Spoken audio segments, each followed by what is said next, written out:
Ministry of Education's Principal Secretary for Higher Education issued a statement last month to the effect that the government had withdrawn the fee structure that was the new funding university education model. Although that was a disastrous and callous payment, we are not out of the woods yet. The PS, in her statement, clearly promised that she would offer and issue a new guideline before the students report to the university. We are now less than 3 weeks and nothing has come out of the university. Our children are still bearing the burdens of hundreds of thousands of shillings fees as was issued by the crazy, goddamned new funding model that only crazy and heartless professors would have endorsed. Now, another more pertinent issue hasn't been addressed.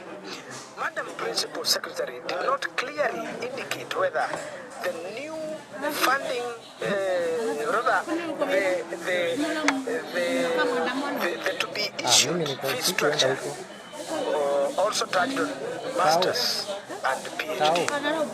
If she indeed meant to include it, that is good. A master's degree, when the country was in the safe hands, was costing 200,000 shillings and 16,000.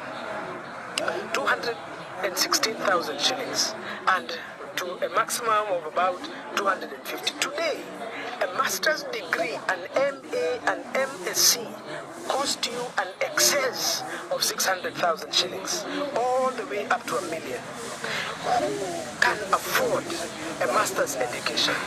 As the world out there continues to subsidize postgraduate education and continue to entice through scholarships, ours is becoming 3 times more expensive, so that the basic degree, which should give a specialized discipline in the masters, can become unaffordable.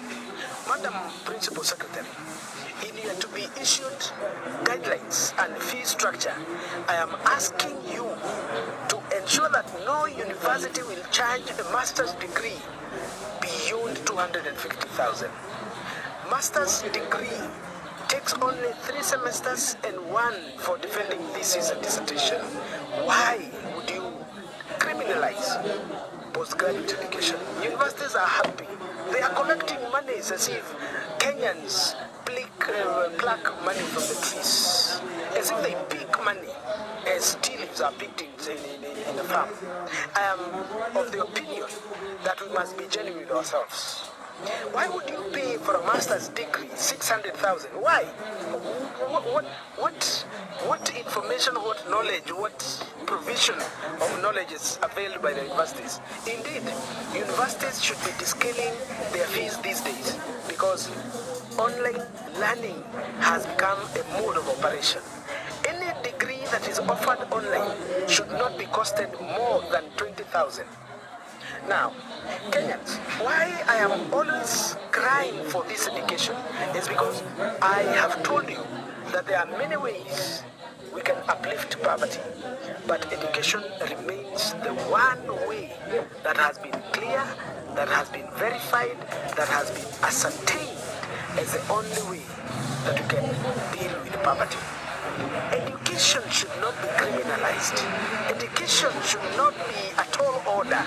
Indeed, we should entice more Kenyans who have a first degree to go back to the university, pursue a discipline, research and get data that helps us in the building of our republic. But what is this nonsense that our universities are now charging master's degree at 600,000? Why? What for? What are they offering that we can't get? I am asking the government through the Principal Secretary to ensure that we go back to the old payment of 200,000, and if the master's degree will be offered offline or online, then it should be 50,000 shillings. Let us love our country. Let us educate our people. Let us avail knowledge, because a society that does not prioritize knowledge seeking and knowledge impartation is a society doomed to produce facts, a society doomed to produce robots that will be tuned by politicians the way they want. It's a society that does not verify the words coming from their political elites. But we have a population that can think critically and that creatively can bring out theses and make thinking a habit. We will not encourage politicians who lie. We will obliterate politicians and government officers who lie and lie and lie all the time. But if we make knowledge expensive, ignorance shall be the only defense upon which the ignorant shall consistently disturb, scare, threaten, and intimidate the government.